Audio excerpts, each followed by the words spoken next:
Pues vamos a comenzar con Malaquías. Vamos a ir a Malaquías, por favor. Y este fue el versículo con el cual iniciamos hace bastante tiempo atrás. Acompáñame por favor a Malaquías capítulo 4, versículo 6. Entonces, explicamos hace casi un año atrás que todo lo que se dice de primero y lo que se dice al final tiene gran importancia. Este es el último pasaje del Antiguo Testamento. Tú te ganaste un premio con este versículo, ¿te acuerdas? Y Malaquías 4:6 dice que Dios hará, dice, Él hará volver el corazón de los padres hacia los hijos y el corazón de los hijos hacia los padres, no sea que yo venga y hiera la tierra con maldición. ¿Cómo está la tierra hoy? Maldita, porque hay una división entre padres e hijos, hijos y padres. Entonces yo les voy a volver a tocar el tema de volverte a conectar. Es necesario que nos volvamos, ¿qué? A conectar.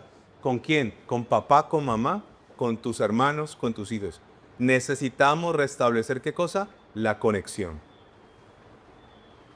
Y yo quiero que usted piense un momento, ¿qué persona usted siente cercana que usted no tiene conexión con esa persona? La conexión se rompió. ¿Qué conexión hay con un papá, con una mamá, con un hermano que tú dices, había una conexión? Y es tremendo porque les quiero contar que a mí me ha pasado eso. De pronto yo tengo una conexión con alguien y cuando tengo una conexión con alguien pienso en esa persona, hago cosas por esa persona, me importa esa persona, pero muchas veces me ha pasado que de pronto la conexión que ocurre se rompe. Y yo entiendo que el que quiere romper nuestras conexiones, ¿quién es? Satanás.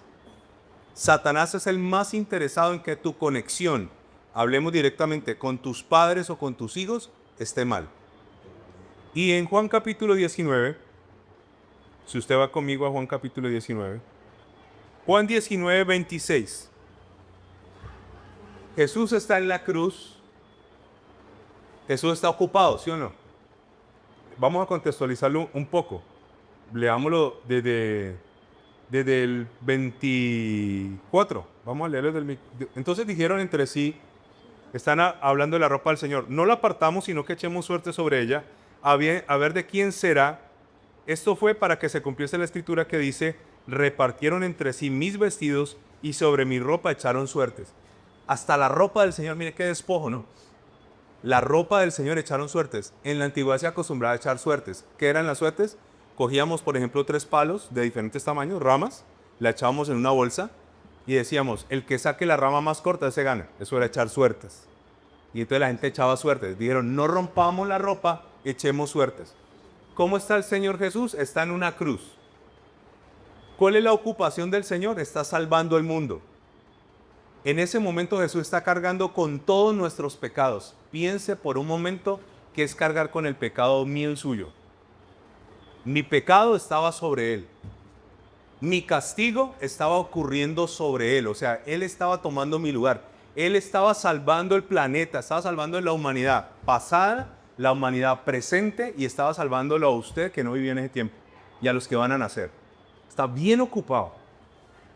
Pero en medio de esa ocupación no desconoce que tiene una mamá. Entonces a veces nosotros decimos, mamá, es que estoy muy ocupado. Mamá, es que la universidad, el trabajo, mamá, es que no me queda tiempo. A mí me sorprende cómo a veces nosotros podemos colocar parapetos y cosas para desocuparnos o desobligarnos de lo que son nuestros padres o de nuestros hijos, ¿no? Decimos, estamos muy ocupados. Entonces, hace unos días con el niño se hizo un ejercicio en el colegio. ¿Qué le pedirías a tus padres que cambiaran? Y hubo una cosa que a mí me golpeó mucho, es que yo mantengo en la casa un buen tiempo, Marcela mantiene mucho tiempo en la casa, pero el niño reclama de mí que yo estoy en la casa y yo estoy ocupado en el celular. Entonces él dice, yo quisiera que estuvieras en la casa, pero que no estuvieras ocupado en el celular. Y es una realidad. Uno a veces se va ocupando y es que uno le dice, pero es que yo trabajo con el celular, yo necesito el celular. Sí, pero entendamos el contexto de Jesús. Jesús está en la cruz. Jesús está reventado. A Jesús lo agarraron a puñetazo la noche anterior, le arrancaron la barba, Le dieron bofetadas con palos, le abrieron la piel, su rostro está inflamado, tiene hematomas, pero está en la cruz y dice, ¿y mi mamá? ¿Y mi mamá? Y ninguno de ustedes, pero afuera hay gente que no tienen un detalle con su mamá, no tienen una salida con su mamá, no tienen una palabra bonita, no honran a su mamá, porque es que estamos muy, ¿qué? Muy ocupados. Yo a veces estoy en unos líos, estoy en unas cosas, estoy en algo y me empieza un hermano a llamar. Trin, trin, trin. Ayer me pasó. Trin. Y yo más ocupado. Aló. ¿Qué hubo? Es que, ¿o te parece que es que estoy vendiendo una cocina? A ver si vos sabes quién me compra una cocina. Tengo una estufa industrial. Y yo, ajá, ajá. Yo decía, pero en este momento. Y resulta que cuando usted quiere, usted tiene tiempo. ¿Usted estaba ocupado para venir acá? Claro. ¿Sí o no? Te voy a decir, no, es que yo me puedo quedar en la casa, que los que tienen hijos tengo que preparar para mañana el diario, tengo que atender a un marido, Pero usted vino acá porque usted tomó la decisión de decir, aunque yo estoy ocupado, para mí es más importante ocuparme de las cosas del Señor. Y este pasaje es muy hermoso, ¿por qué? Porque Jesús está en la mala remala, pero no se olvida de su mamá. Y dice el versículo siguiente, y así lo hicieron los soldados. Versículo 25. Estaban junto a la cruz de Jesús, ¿quién? Su madre y la hermana de su madre, María, mujer de Cleofas, y María Magdalena. ¿Cuántas mujeres habían al lado de la cruz? 4.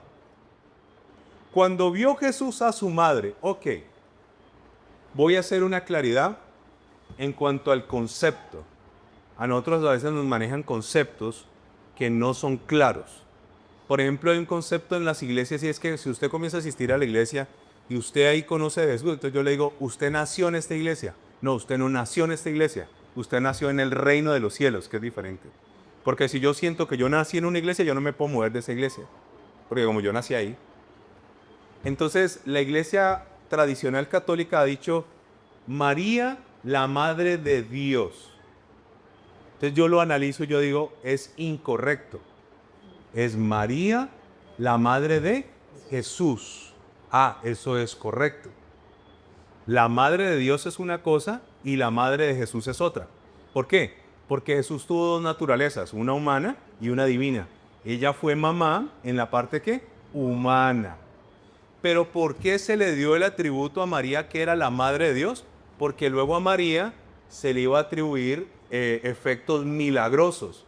Pidámosle a María, Dios te salve María, María la intercesora de nosotros, ¿correcto? María, madre de Dios. Entonces uno entiende esto. Dios tiene una mamá y como toda mamá es fregada. Entonces, para poder coger favor a Dios, ¿a quién voy? A la mamá. ¿Sí o no? Uno dice, el conducto regular para llegar a Dios es a través de ¿qué? De su mamá. Y eso fue lo que le trabajaron a la gente por años. No llegues a Dios directamente, sino que busca un camino y ese camino se llama María. Yo respeto a María porque si fue la mamá de Jesús, tuvo que ser una mujer espectacular. Pero doy $1.000.000, ni siquiera de pesos, al que me diga qué milagro hizo María bíblicamente y me lo demuestre. No hizo milagros. Pero eso la inhabilita ya sobre una buena mujer. No, una excelente mujer, pero no le atribuyamos a María nada que María no tiene. Entonces Jesús dice, ahí está mi mamá. Entonces vamos a devolverlo en el tiempo. Fue como que lo hundiéramos así, acelerar a la historia, pero devolvámonos en el tiempo. María se le encomienda criar al Hijo de Dios. ¿Usted imagina esa responsabilidad tan tenaz? Que a usted Dios se le aparezca y le diga, mire, ¿sabe qué? Yo le voy a dar a usted mi hijo y usted me lo va a cuidar. ¿Usted imagina cuando Jesús se les perdió en el templo? Y nosotros ahora, ¿cómo le respondemos a Dios? Nos pusieron a cuidar el hijo y nos pierde. María siempre estuvo al lado de Jesús. Y yo noto que Jesús está muy ocupado, pero Jesús está también preocupado por su mamá. Y entonces dice lo siguiente. Cuando vio Jesús a su madre y al discípulo al que amaba, ¿a quién amaba él? A quien él amaba, Juan, que estaba presente, dijo a su madre, mujer, he ahí tu hijo. Entonces él hace una cosa muy interesante. Él sabe que él se va a ir, pero él va a dejar a su mamá con el discípulo que más amaba, con Juan. O sea, mamá, no te vas a quedar como sola. Una de las cosas más duras que tiene que haber para un padre es el tema del nido vacío, ¿no? Cuando se van los hijos, hermano, diste tu vida, diste tu juventud, te mataste por ellos y se van. El Señor se va a ir y dice, no, no, no, yo me voy a ir, pero María, mamá, piensa en el cuadro, él está despedazado, salvando el universo, salvando el mundo, y se ocupa de algo que podríamos decir tan pequeño como su mamá. Y mire lo que dice, y le dice a su madre, mujer, he ahí tu hijo. Después dijo al discípulo, he ahí tu madre, y desde aquella hora el discípulo la recibió en su casa. O sea, ¿qué hizo el Señor? Yo me voy a ir. Y uno podría decir, pero es que el Señor la sigue cuidando desde el cielo. Tan responsable el tema de ser hijo, que aún yéndose, digo, no, no, mamá, vas a tener a alguien que te cuide. Y a veces nosotros tenemos padres que son difíciles de vivir con ellos, ¿no? Yo entiendo ese concepto también. Que uno quisiera verlos, que uno quisiera compartir. Pero yo también creo que en lo que sea posible, no hay que abandonarlos. No hay que abandonarlos. ¿Por qué? Porque un papá y una mamá sufren cuando un hijo ya se olvida de ellos. Y a veces decimos, no, pues que yo le mando la plata. Sí, pero ellos que están esperando en nosotros, algo más. ¿Correcto? Entonces, Jesús no tenía una excusa. Es que María, entiende, estoy en la cruz, María. Entiende en lo que estoy, no me interrumpas. No, Jesús le da el lugar ¿a quién? A su mamá. ¿Había una conexión entre Jesús y María? Yo creo que sí. Yo creo que para uno estar llevando el peso de toda la humanidad, estar pensando en la mamá, uno tiene que tener una conexión muy brava con la mamá. Entonces, el ánimo de este versículo es, vamos a restablecer conexiones. Entonces, ¿qué nos pasa a nosotros? Rompemos conexiones. Y como vamos rompiendo conexiones, con el paso de los años, pues se nos hace normal no llamar, no visitar, no estar en un cumpleaños, no estar presentes. Yo durante muchos años luché con mantener las conexiones con mis padres. Muchos. De aquí para allá, de aquí para allá, de allá para acá no, de aquí para allá. Tratar de mantener una conexión, que por lo menos de mi parte sepan que yo quiero, que yo estoy dispuesto, que yo estoy disponible, que si me llaman yo voy. Y ahora viene esta época de diciembre, donde lastimosamente mucha gente no tiene quien los visite, quien los llame. Y uno dice, ¿no tienes un hijo? Sí, tengo varios. ¿Pero dónde están? No sé. Porque la conexión, ¿qué? Se rompió. Y usted como papá, los que tienen hijos, hay que estar con esa conexión constantemente con el hijo. Y vamos a ver otro ejemplo de conexiones en Lucas. Acompáñenme por favor. Lucas capítulo 15. En Lucas capítulo 15 se pierden tres cosas. Se pierde una oveja, se pierde una moneda y se pierde un hijo. Este lo conocen ustedes muy bien. Lucas 15:11. Entonces comenzamos diciendo en Malaquías que Dios hará volver el corazón de los padres hacia los hijos y de los hijos hacia los padres. Entonces, si yo siento que yo me estoy alejando de mis padres, es un buen momento para comenzar a orar y decir, Señor, haz volver mi corazón a Él. Voy a poner un ejemplo de eso. Yo estuve en una congregación 5 años y en esos 5 años yo en un momento sentí que yo ya no debía estar en esa iglesia. Y el pastor nos invitaba a nosotros a su casa y la casa tenía piscina y nosotros íbamos allá y compartíamos y con la familia del pastor y éramos muy cercanos. Y entonces una vez él me comenzó a invitar y yo le dije, no, yo no quiero ir. ¿Por qué no quieres volver a la casa? Le dije, le hablé así, le dije, porque mi corazón ya no está con usted. Entonces yo no me siento bien yendo a su casa cuando ya mi corazón no está aquí. ¿El corazón se puede ir de un lugar a una persona? Se puede.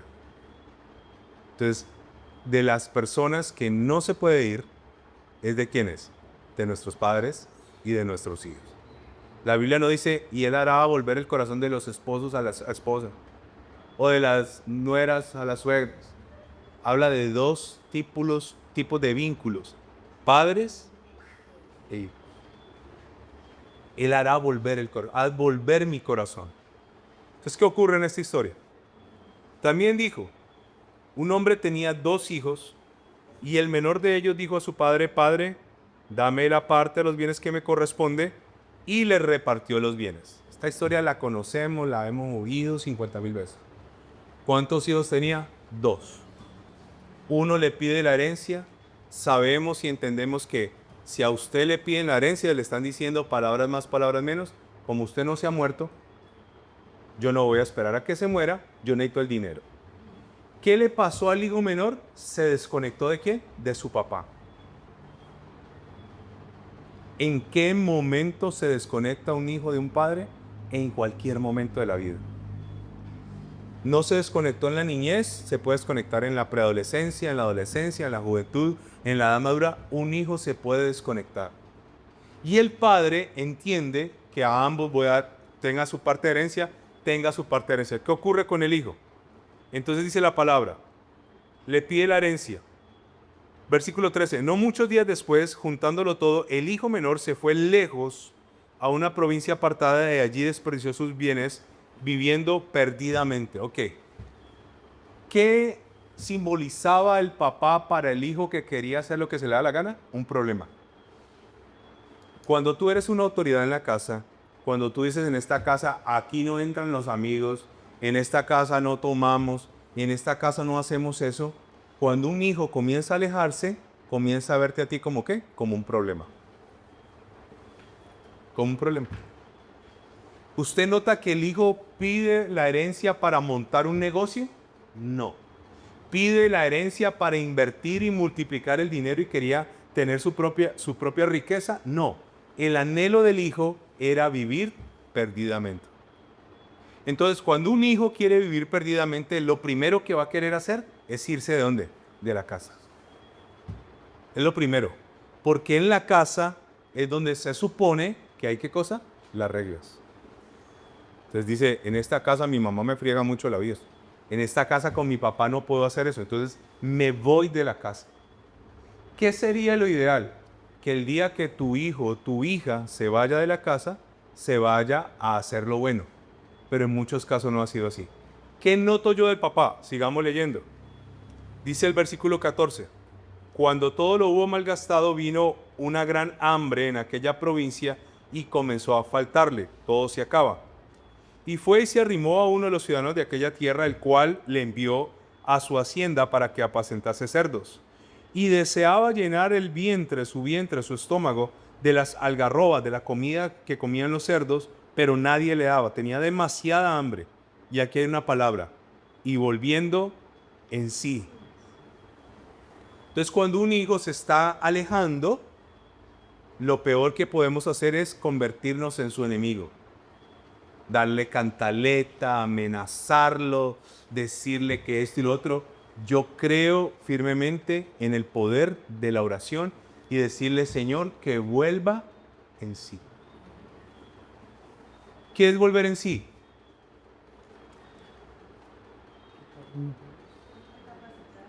Que estaba en no.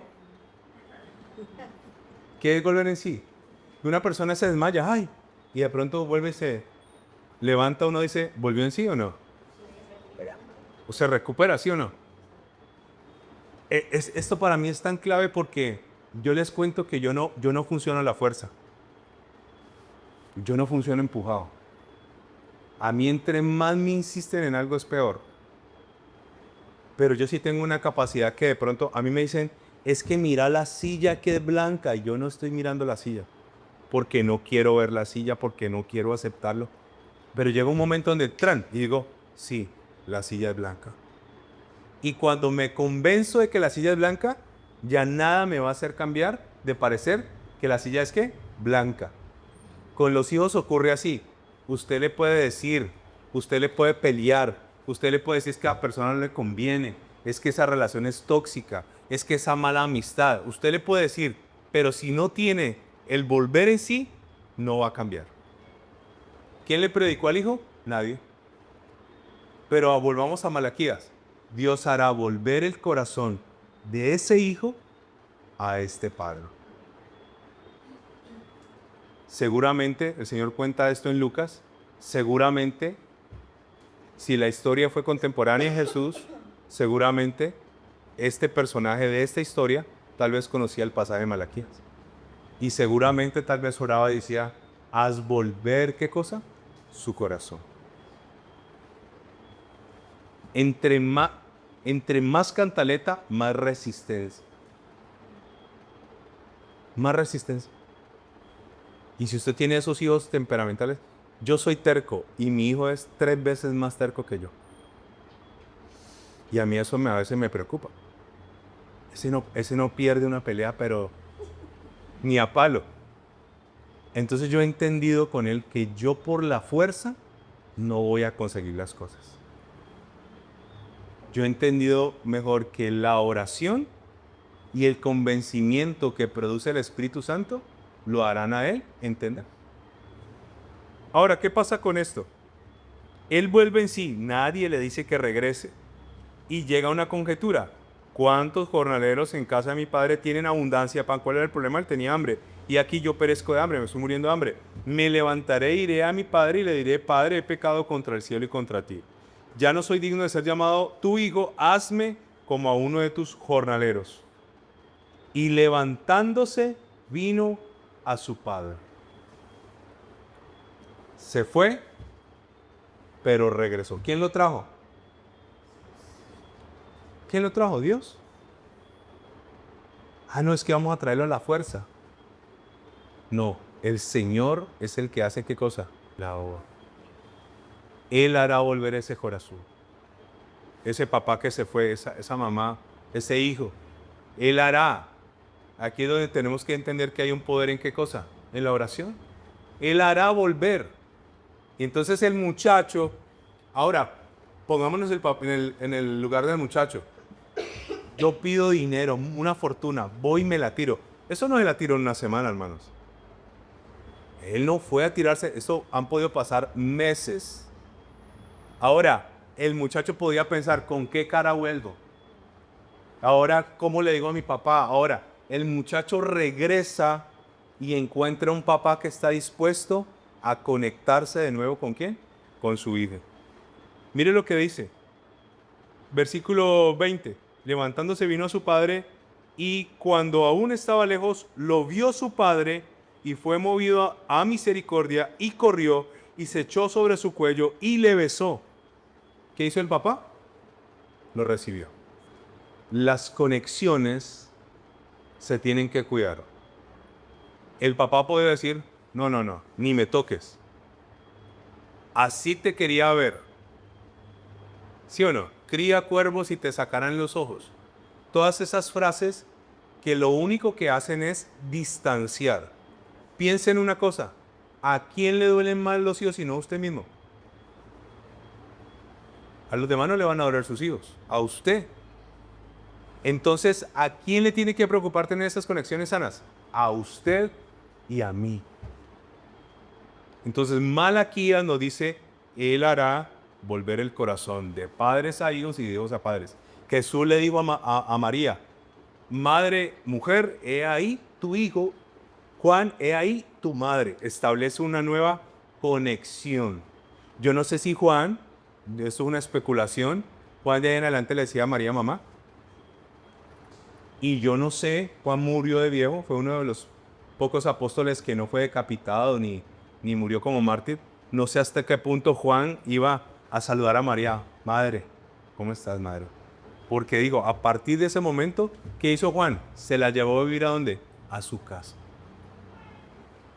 Entonces, la tarea para todos nosotros es, vamos de nuevo a recuperar ese vínculo que se rompió. Vamos a orar, por favor.